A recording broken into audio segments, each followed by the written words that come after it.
doesn't matter how hard you work, I'm willing to work harder than you. And I know every motherfucker ain't gonna do what I'm gonna do. That's how you level up. Stop being average when your potential is crying to come outside and be more than that. No one will outwork me. No one. It's so easy to be great nowadays, my friend, because most people are weak. Most people don't want to go to that extra mile. Most people don't want to find that extra because it sucks. Of course, talent without work is nothing. You gotta be hungry. People that are hungry are willing to do the things today others won't do. There's no excuse not to be the hardest motherfucking worker in the room. You have to want it. The world ain't all sunshine and rainbows. It's a very mean and nasty place, and I don't care how tough you are, it will beat you to your knees and keep you there permanently if you let it. You, me, or nobody is gonna hit as hard as life. But it ain't about how hard you hit. It's about how hard you can get hit and keep moving forward. People say you can't do that. You can do anything. We are God's highest form of creation. There is nothing on the planet that will equal us.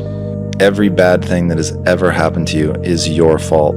Now, I use the word fault to shake people up that you are never, ever, ever, ever a victim unless you choose to be. Everything in your life will change. You're always in control. And a man provides. If you don't protect what belongs to you, then sooner or later, it belongs to someone else. It goes for your land, your wallet, your home, your country, everything. It is your job as a man to protect it. The story of the whole goddamn world. You don't hate yourself. You don't think you suck. You're not the imposter. You're not insecure. Somebody taught you that. 2008, we had the third consecutive failure of the Falcon rocket for SpaceX. Tesla almost went bankrupt. We closed our financing round 6 p.m. Christmas Eve, 2008. It was the last hour of the last day that it was possible. We would have gone bankrupt 2 days after Christmas otherwise. And I got divorced. That was like rough. If things had just gone a little bit the other way, both companies would be dead. The reason there's gonna be 1 billion motivational views today on YouTube is that people love the feeling of being motivated. They don't like putting in the work to do something about the feeling. For 10 years, I heard every person I know making fun of me. I heard every person I know telling me that I was wasting my time. I've had every I know when I tell them what we're gonna do, and by the way, we've done it by now, laugh at mistakes. And I'm sure you guys can relate to that. You know, very few people bet on the underdog. But if you would have, you would have won big. And that happened to be we bet on ourselves. Work like hell. I mean, you just have to put in, 80 to 100 hour weeks every week. And then a lot of work. All those things improve the odds of success. I found that nothing in life is worthwhile unless you take risks. Nothing. Nelson Mandela said, "There is no passion to be found playing small and settling for a life that's less than the one you're capable of living." Do you think Elon Musk has work-life balance? No. Do you think Steve Jobs, when he was alive, had work-life balance? No. Do you think Bill Gates? No. Henry Ford? No. Original Heineken? No. So if none of those people that created the wealth of the world had work-life balance, why do you think you're going to have it? Why? Because you deserve it? I don't think so. You deserve what you get in life by working hard. I'll say this again, but sometimes you have to let other people's dreams for your life die for yours to live. At the end of the day, only execution matters. So if you have big dreams, if you have goals, something that you're trying to accomplish in your life, you're going to have to execute against that. If you're willing to pay the price, and you're willing to do the work, and you're willing to take the time, and you're willing to consistently get up when you are knocked down over and over and over again, which is going to happen to you, if you're pursuing anything outside of the norm, you can make it here in America. When you have passion around something, that you are squeezing every last bit of the juice out of the orange, right? To me, hustle is maximizing the energy you're putting into somebody. I'm blown away by people saying that they're hustling and they want to achieve these great things and then their actions don't match. It's like saying you really want to lose weight while eating a Big Mac, right? So to me, hustle would be putting all your effort into achieving the goal at hand. And for me, that means making every minute count. I hate any entrepreneur that is like, you know, sad. like, you know what I mean? Like, it's always hard. Like, it's always gonna be hard. It's hard when it's a bubble because everything's $150,000 for a $40,000 worker, right? It's hard when it blows because there's no money and nobody's buying and nobody's believing. It's always hard. Sometimes you have to let other people's dreams for your life die for yours to live. And for me, it was like when I continued to every day not want to wake up, that was my wake up call, where I was like, either I continue to live this way and not want to be alive, or I just risk the fact that I'll die to everybody else. And I think that like, it was the hardest decision of my entire life, by far. All the hard stuff we went through, still the hardest decision of my life. Fall forward. This is what I mean. Reggie Jackson struck out 2,600 times in his career, the most in the history of baseball. But you don't hear about the strikeouts. People remember the home runs. Fall forward. Thomas Edison conducted 1,000 failed experiments. Did you know that? I didn't know that. Because the 1,001st was the light bulb. Fall forward. Every failed experiment is one step closer to success. My truth in my experience has been, I have to jump higher, I have to show up earlier, I have to be the first person to turn off the light and the last person to turn off the light. I have to make sure that every number is correct and every T is crossed and every die is dotted. The way that I show up is by being consistent, so consistent that people cannot doubt your capacity to succeed. You have to work harder than the average person, and if you accept those terms, you cannot complain about those terms. I have only known success on the back of consistency. Do I think you could be a success without being consistent? Perhaps, if you have other resources and tools that I was never given, but coming from where I am, my perspective has only been consistency, and the discipline has been everything that I have ever gotten on the back of doing it again and again and again. It is what I teach, it is what I preach, it is what I believe. Play it out. What if you just never do anything? Like, maybe some people just need to stop dreaming. Maybe they need to accept their current reality and actually enjoy it. Because there's a lot of people when they're 70 and 80 and they didn't do their dreams, and if they went back, like, they didn't do anything, but that whole time they were dissatisfied because they didn't try. But what if they were just like, I have a good life. I have a wife who loves me. I've got some kids. I have a job that I don't mind it, pays the bills. I mean, if you go back 500 years, it wasn't people like, man, this is my passion. It's like, dude, I'm just rowing a boat across a ferry, and that's what I do. And that's what my dad did and his dad did. Like, this is how we eat.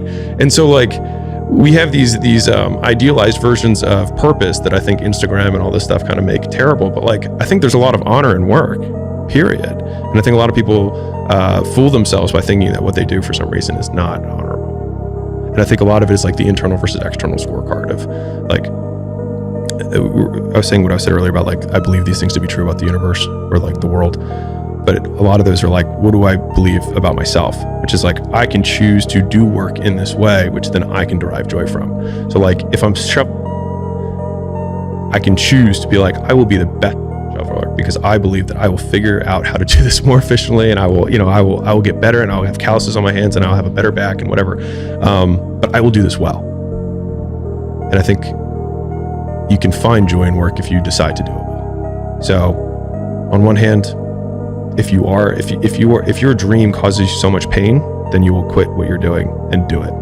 And if it doesn't cause you enough pain that you are not pursuing it, or that you don't like, if you don't feel like you're in a cage right now, then maybe you're not in a cage, and maybe you just need to like the life you have, and that's cool too.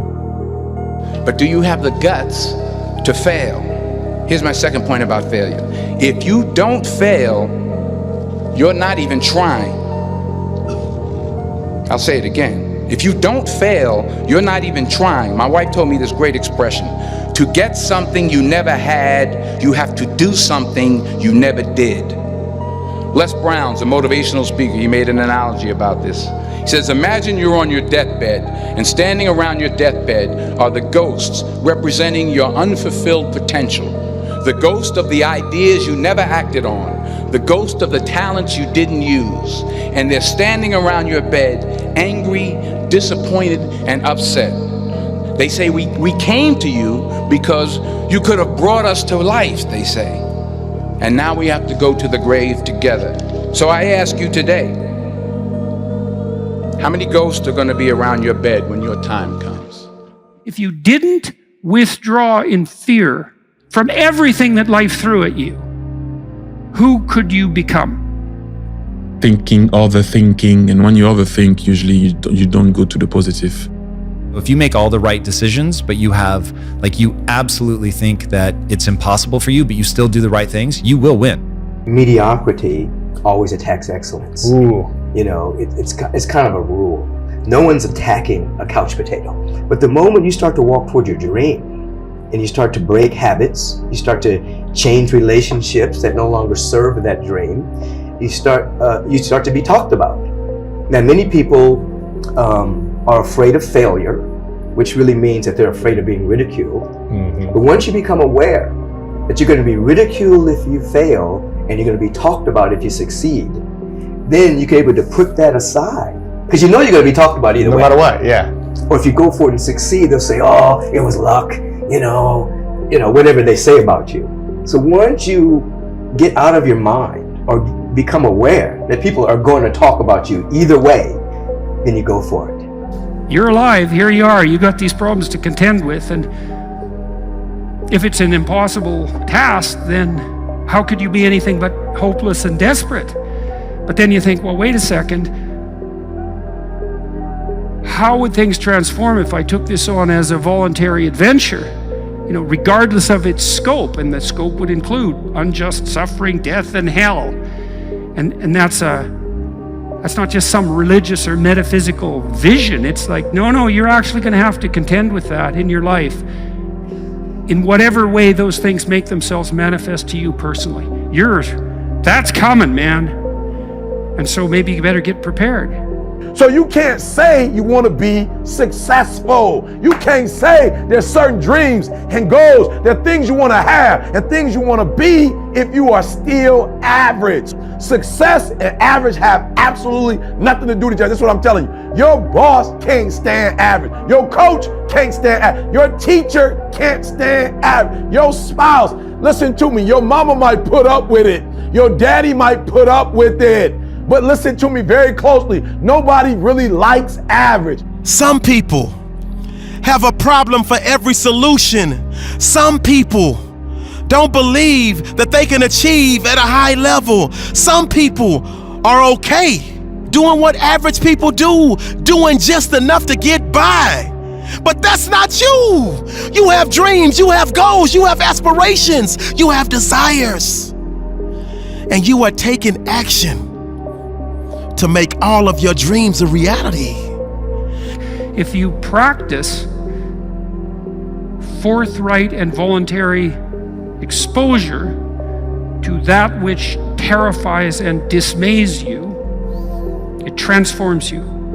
Much of the biochemistry of motivation and emotion is transformed when you take a stressor which could be oppressive and paralyze you and cause you to withdraw, and you reverse that and you decide to advance.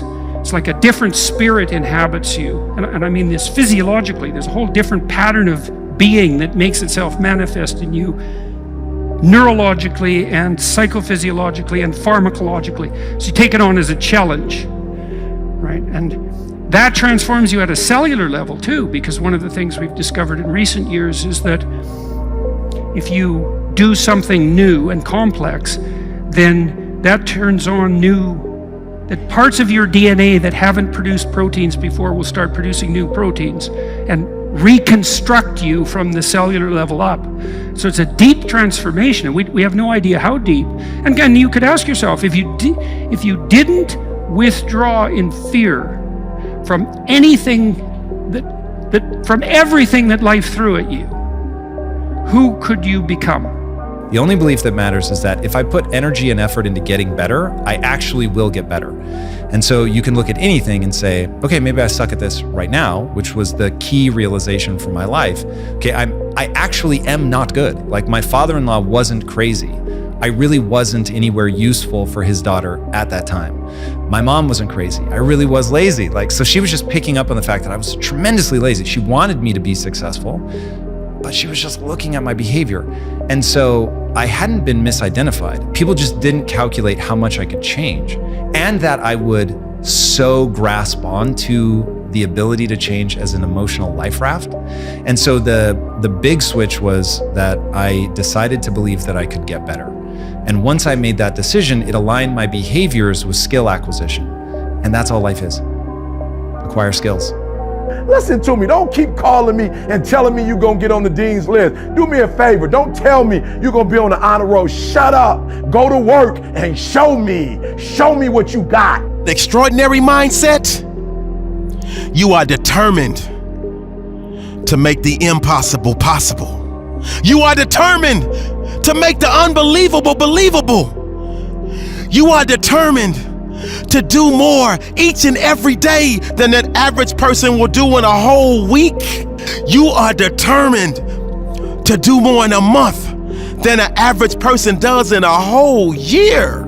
So if what you're hung up on is you just can't ever fathom that being true, then saying it may begin to form this it erodes this lack of belief that it's possible. Now, my problem is when people think that just saying it out loud is going to make it come true. That for sure isn't true. So your behavior is ultimately all that matters. So if you make all the right decisions, but you absolutely think that it's impossible for you, but you still do the right things, you will win. The problem is that if you believe that it's never going to happen for you, you won't take the steps. And so when you look at how hard something is and you get partway down that road and you're like, wow, this is really hard. It's making me confront my insecurities. This does not feel good. And I don't believe it's possible anyway.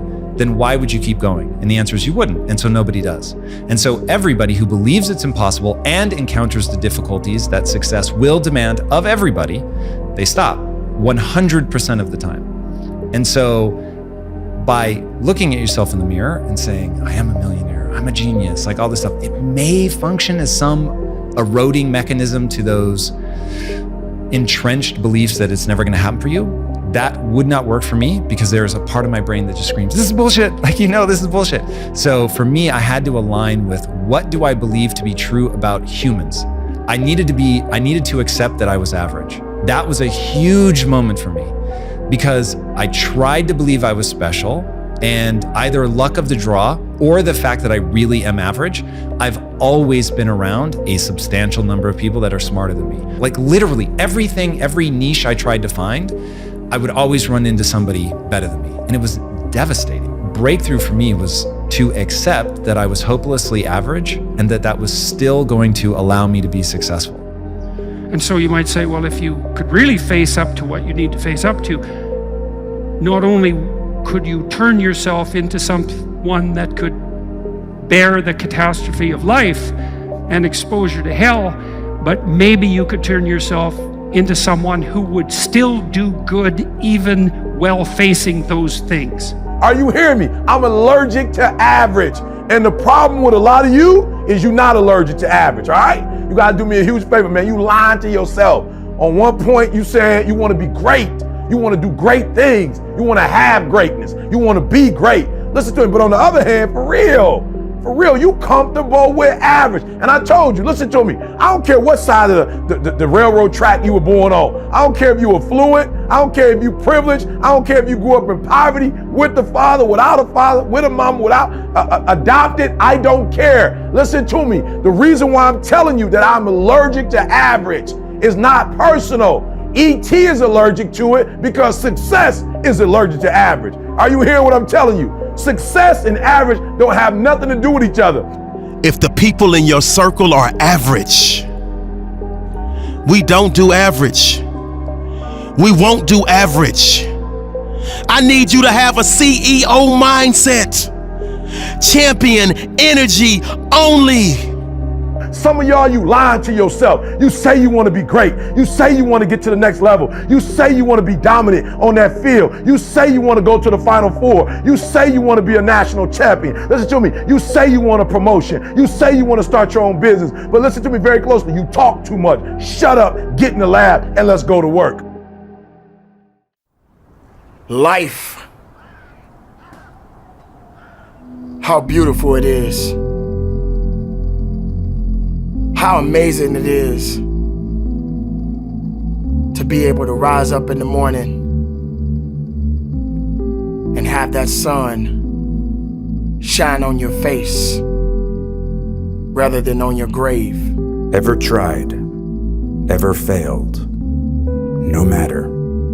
Try again, fail again, fail better. We get bored of our childhood, rush to grow up, and long to be children again. That we lose our health to make money, and then lose our money to restore our health.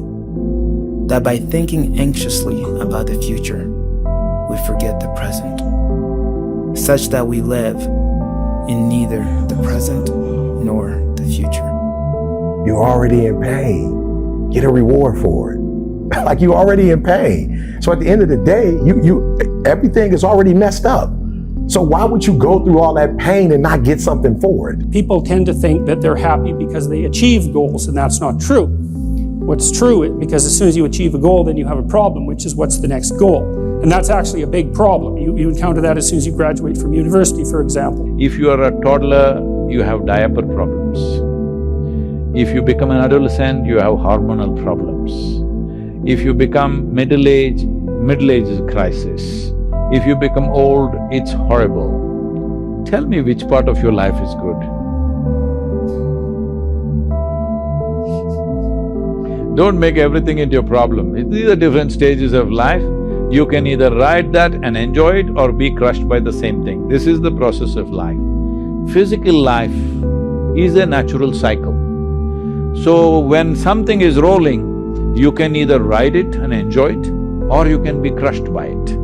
It's not about what happens to us, because things are gonna happen. How are you gonna separate yourself from everybody else? And I always thought, anytime it got really incredibly hard, I would think about all the people quitting right now and how they're gonna feel in a few years, hopefully if we're alive, that they're just gonna say, man, what if I hadn't have given up? What if I would have kept going? Don't say what if. Please, please, please, please, please. Don't have the what ifs down the road. You keep going now, and I'm telling you, you'll be in a better place than you would be if you quit. Here's the game. Imagine you were taking care of yourself like someone you cared for. So imagine someone you care for and pretend that's you. Maybe it's a son or a daughter or a friend. Now imagine 5 years down the road. You can have what you want and need. You can be who you are, but you have to figure out what it is. What is it? What do you want? What do you need? It is beautiful because whatever you have that you may be facing, what you may be dealing with, life is still good. Life has so many moving parts, but life is always good. Every day is a new day and another opportunity that others may not have. I have an insane belief in my own ability to manifest things. Insane belief. I think it's ultimately complete sanity. I believe we're creators, and I believe we create with every thought and every word. Every moment is pregnant with the next moment of your life. We all start out with a false belief about ourselves, with some untrue thing that we believe walking through our lives. I'm not worthy, I'm not lovable, I'm gonna fail. Whatever your basic mistaken belief about yourself is, you form a personality around. You know, it's the grain of sand in the oyster. So I form characters that way. A lot of times I'll ask myself, what's the speck of sand? Man, my grandmother died at 93, and a month later, my other grandmother died at 90. I didn't realize how quick life was. I'm like, yo, my grandmother was 93. I spent 51 years with both of them. They're gone. It's over. I will never be able to talk to my grandmother again. And I'm next. So because life is short, I don't have time to focus on what's not. I've got to focus on what is, then get up and go get it. And for me, it's like, guys, some of you in this room have opportunities that I don't have. Some of you in this room have connections or network I don't have. And I'm killing the game and you're not. So I need you to understand where you are. America's not perfect. I don't know if there's a place on planet Earth that is.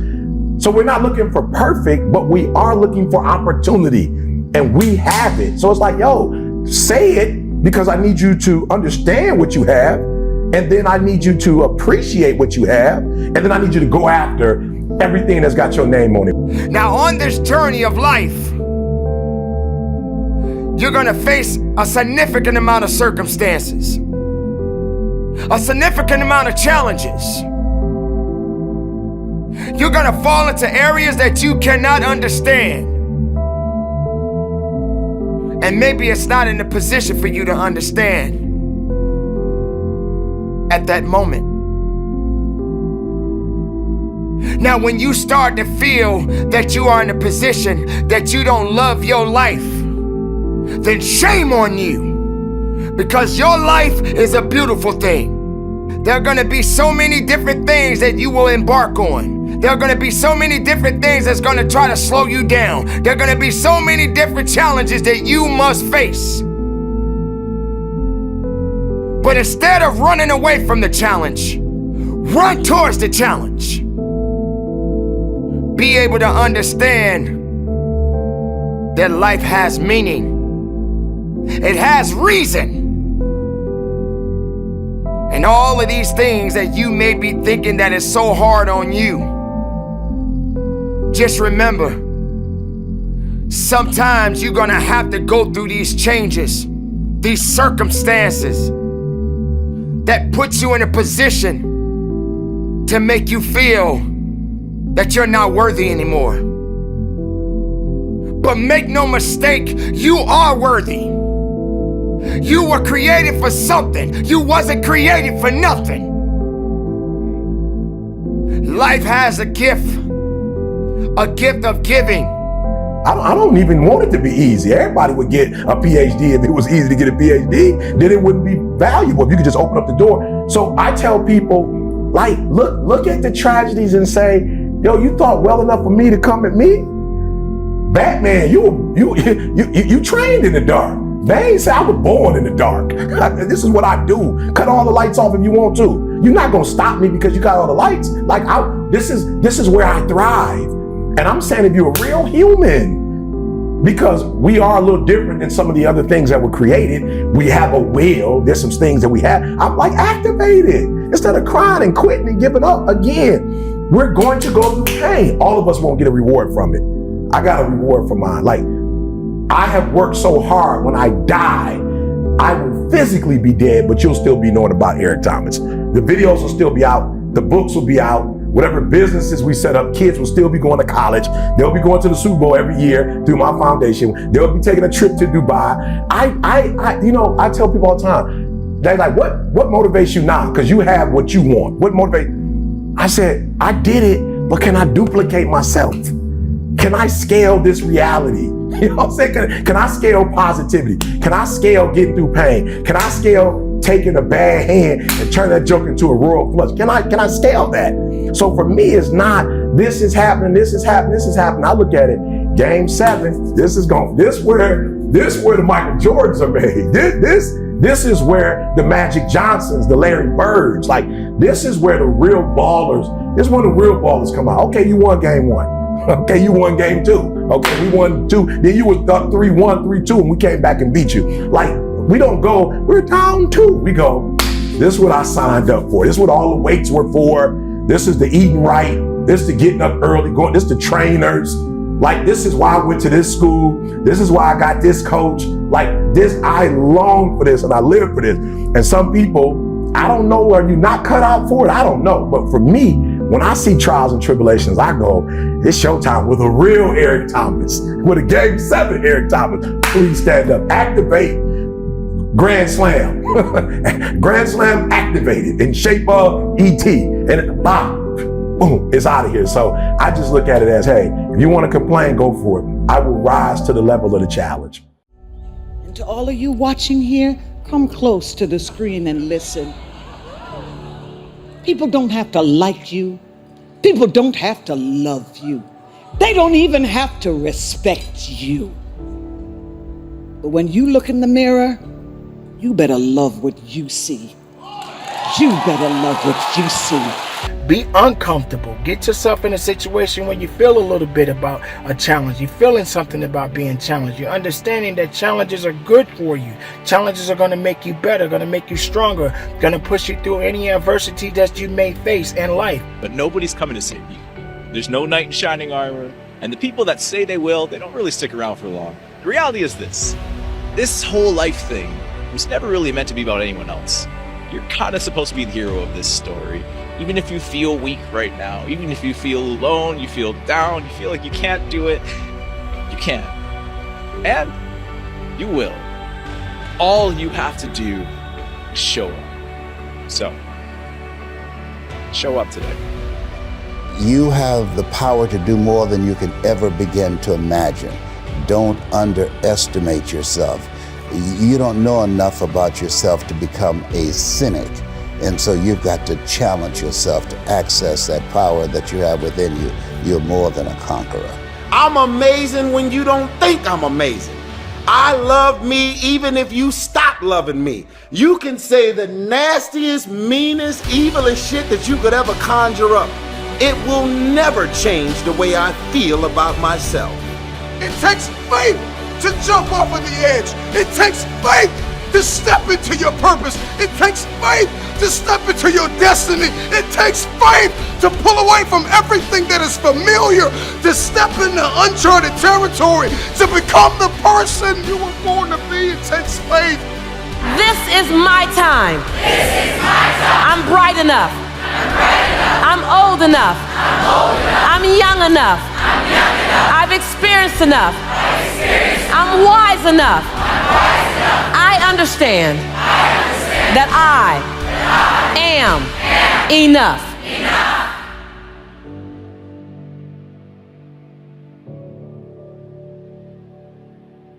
Self-discipline is self-love. If you want to be happy, you have to love yourself. I love me independent of anything that anybody could ever say. Has nothing to do with being arrogant or egotistical. It's just a matter of knowing and being aware of self-worth. I love you. If you make it to the end of this video, I want you to write, self-love is the cure to self-hate. Self-love is the cure to self-hate. You matter, alright? There's always going to be somebody that cares about you. And you're a good person. No matter what people say, you matter. I love me. So the day that you decide to stop loving me, I'm not gonna love myself any less. I believe in me. If you stop believing in me, I'm not gonna believe in myself any less. You know, as crazy as it sounds, one decision can completely change your life. So what are you waiting for? I wouldn't change what happened to me. And that's the God's honest truth. If any one of you had a superhero ability where you could send me back in time and give me a do-over, I wouldn't accept it. I would gladly relive everything I have been through, provided I had this outcome. Because who I am now and what I offer the world, I wouldn't want to give that up to avoid going through those dark days or the pain I went through. I think it was all worth it to turn me into who I am now. I think we look down now to 16-year-olds and say, where are you going to go to college? What are you going to do for the rest of your life? And it's like, they're not fully baked yet. How do they know? Give them a break. Just say, look, I think after high school, Take a year off. Take 2 years off. Join the Peace Corps. Travel. Go figure things out. Or just enjoy yourself. For the first time in their lives, they're adults, and they don't have to be somewhere. They're not told to be somewhere. Like I tell people all the time, we all got to go through something to get something that we want in life. Things may not always go the way you want it to go, but I promise you, if you continue to focus on the positive rather than the negatives, you will be all right. It's tough sometimes. It gets tough every day, but we got to make it. No matter what it is, no matter what you're going through, just think about it for a second. Somebody did not wake up this morning, but you did. I always say this to people often. You are above ground. Why are you above ground? Because there's purpose within you. There's purpose for you. There's opportunity for you. You feel like you're missing out on all the fun. Me too. Everyone else has more friends. Everyone else does the fun stuff on the weekends. Everyone else gets all the attention. We're missing out on a lot, and it doesn't end there. We're missing out on the endless search for acceptance from an empty source. Missing out on the constant need to mask the reality of who we are. Missing out on the acting like everything is okay and shutting down when the crowd is gone. So yeah, we're missing out, but I think that's just fine for now. My life is like I'm running from a pack of starving wolves. If I slow down at all, I will be eaten alive. Like I have one choice, and it's to keep going as fast as I can, or I'll be torn to pieces. And that's what it felt like, and I love that. Like that sounds so like negative and dark, but like I love that. It was such like a motivation. No, you see, it's impossible. And plus your name who can pronounce Schwarzenegger or something like that. No one can pronounce that, so forget about it, Arnold. This is the kind of thing that I heard. Imagine, you go from studio executive to studio executive, from agent to agent, from manager to manager, and they all said exactly the same thing. Now that's very encouraging, isn't it? But you know something? I didn't give a shit. I didn't. Because I believed that I can be a leading man. I believed that I could be another Clint Eastwood or another Burt Reynolds. I believed that I could be those people. I said, there's enough room on that ladder that I can fit up there. And I looked back again and learned from what I learned in sports. It's all about the hard work that you put in. You get to redesign. You are your Michelangelo. You are your greatest sculpture. And you get to recarve and you get to up-level as much as you need. You're not sentenced to this life this way. You chose it.